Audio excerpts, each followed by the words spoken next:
समस्त लोक थक्क होऊन बघत होते. राधाकृष्ण ब्रह्मचारी यांच्याकडे योगीराजांनी पाहिले आणि तत्क्षणी हातातील गोटी त्यांना बसल्या जागेवरून फेकून मारली. त्या गोटीचा मार डोक्यात बसताच राधाकृष्ण ब्रह्मचारींच्या सर्वांगास कापरं भरलं. त्यांचा विवेक जागा झाला. लोभाला बळी पडून आपण आजपर्यंत हे काय पातक करत होतो असे पश्चातापाचे विचार त्यांच्या मनात आले. आतापर्यंत आपण सर्व यात्रेकरूंना लुटून केलेल्या जुलमांचे त्यांना स्मरण होऊ लागले. आपल्याच पापकर्माच्या विचारानं त्यांचा थरकाप उडाला. योगीराज प्रत्यक्ष परमात्मा असल्याचेही त्यांच्या लक्षात आले. आता योगीराज आपणास आणि आपल्या चारही गुंडांना उग्र नजरेनं जाळून भस्म करतील की काय अशा विचारानं राधाकृष्ण ब्रह्मचारी अगदी गर्भगळीत झाले. आता तर सर्व लोक सुद्धा थोडेसे घाबरले होते. सर्वांचेच हात जोडले गेले होते. ते 5ही जण आणि सरोवराच्या काठावरील सर्वच जण योगीराजांची करुणा भाकू लागले. राधाकृष्ण ब्रह्मचारी धीर देऊन स्वतः पाण्यात उतरले आणि योगीराजांची प्रार्थना करू लागले. राधाकृष्ण ब्रह्मचारींचे गुंड तर कधीचेच हात जोडून मनातल्या मनात या योगीराजांची क्षमा मागत होते. त्यांनाही आता राधाकृष्ण ब्रह्मचारींना साथ दिल्याचा पश्चाताप होत होता. पश्चाताप दग्ध झालेल्या महंतांची आणि त्या चौघांची योगीराजांना दया आली. ते पाण्यावरून चालत चालत परत सरोवराच्या किनारी आले. समस्त जमलेल्या लोकांनी योगीराजांचा जय जयकार केला. राधाकृष्ण ब्रह्मचारी आणि त्यांच्या 4 लोकांनी योगीराजांना प्रेम आणि श्रद्धापूर्वक अभ्यंग स्नान घातले. राधाकृष्ण ब्रह्मचारीने नम्रपणे योगीराजांना आपल्या आश्रमी मुक्काम करण्याची विनंती केली. राधाकृष्ण ब्रह्मचारी यांनी योगीराजांसमोर सरोवरात स्नान करण्यासाठी पैसे घेणे बंद करण्याची शपथ घेतली. सर्वांना नारायण सरोवरात काहीही दक्षिणा न देता स्नान करण्याची मुभा मिळाली. सर्वत्र आनंद पसरला. सर्वांनी योगीराजांना उच्चासनावर बसवून पुष्पहार, सुगंधी द्रव्य व चंदन, निरांजन, धुपादी, षोडशोपचार पूजा केली. पूजेनंतर भजन, वीणा आणि मृदंगवादन झालं. रात्र होऊन गेली. दुसऱ्या दिवशी लेह, पेय, चोष आणि खाद्य अशा चतुर्विध अन्नांचा नैवेद्य योगीराजांना दाखवला गेला. फार मोठे अन्न संतर्पण झाले.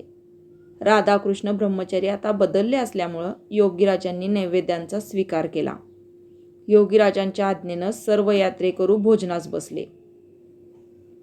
त्या समारंभात एक खूप शिकलेला विद्वान ब्राह्मण होता. त्याच्या विचक्षण बुद्धीला प्रश्न पडला होता की योगीराज अंतराळ मार्गानं उडत उडत सरोवराच्या मध्यात जाऊन पाण्यावर बसले तरी कसे काय? ही घटना सत्य होती का? किंवा गारुड, मंत्रतंत्र, वशीकरण, दृष्टीबंधन, उच्चाटन, स्तंभन यासारख्या काही तंत्रविद्येचा तर प्रकार नसावा? योगीराजांनी अंतर्ज्ञानानं त्या ब्राह्मणाच्या मनातला हा प्रश्नच जाणला होता. भोजन झाल्यावर योगीराजांनी त्या ब्राह्मणास जवळ बोलावलं आणि पातंजल मुनींचं विभूतिपातांत सूत्र त्यास म्हणून दाखवलं. त्या ब्राह्मणास तर काहीच अर्थबोध झाला नाही. तेव्हा योगीराज स्वतःच अर्थ सांगू लागले. मानवी शरीरात जे पंचप्राण आहेत त्यांची नावं प्राण, अपान, व्यान, उदान आणि समान अशी आहेत. त्यापैकी उदान नावाचा जो प्राण आहे त्यावर संयम करून त्याचा जय केला तर पाणी, चिखल, काटे इत्यादीचा स्पर्शही न होता योगी त्याच्यावर लीलया चालू शकतो.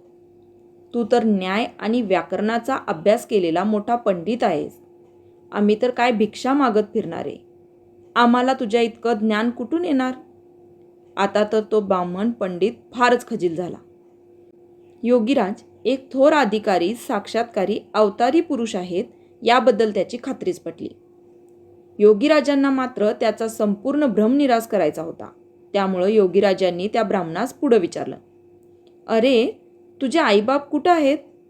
ब्राह्मण उत्तरला, महात्मन, त्यांना कैलासवासी होऊन 36 वर्षांपेक्षा जास्त काळ झाला. योगीराज म्हणाले, अरे पण मग आता तुझ्या घरी पाळण्यास मुलाला झोके कोण देत आहे? ते तर तुझे वडीलच आहेत. पंडित आश्चर्याने म्हणाले, महात्मन, हे कसं काय शक्य आहे? योगीराज म्हणाले, चल आपण प्रत्यक्षात जाऊन पाहू. योगीराज आणि पंडित दोघेजण पंडिताच्या घराकडे चालू लागले. सभोवताली जमलेले काही लोकही त्यांच्या पाठोपाठ येऊ लागले. त्या ब्राह्मणाच्या घरी त्याच्या तान्ह्या बाळाच्या पाळण्यास एक मोठा नाग विळका घालून झोके देत होता.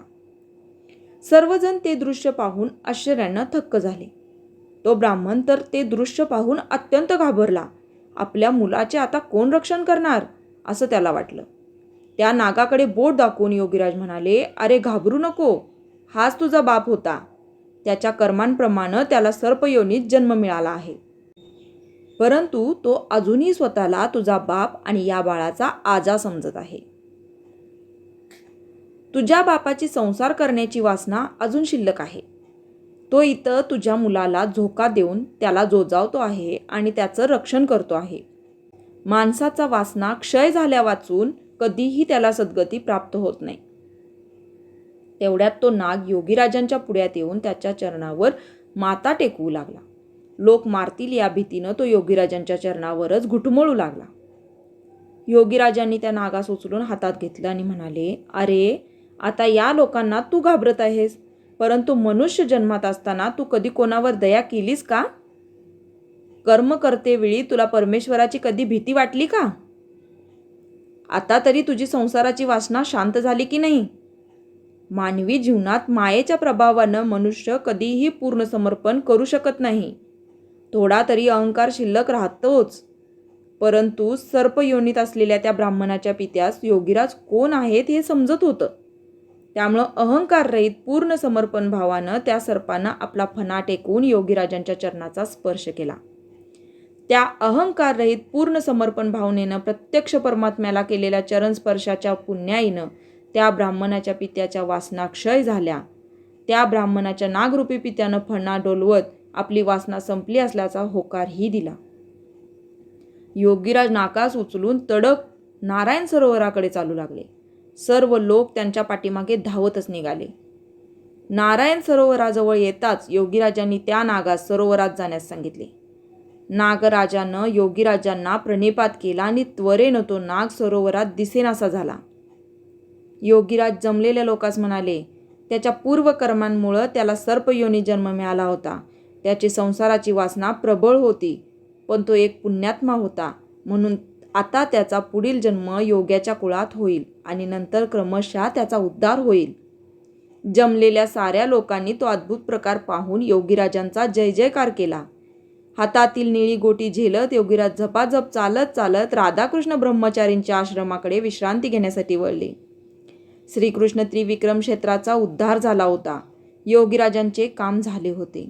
राधाकृष्ण ब्रह्मचारींना पाण्यावर बैसोनी सहज धडा शिकविला.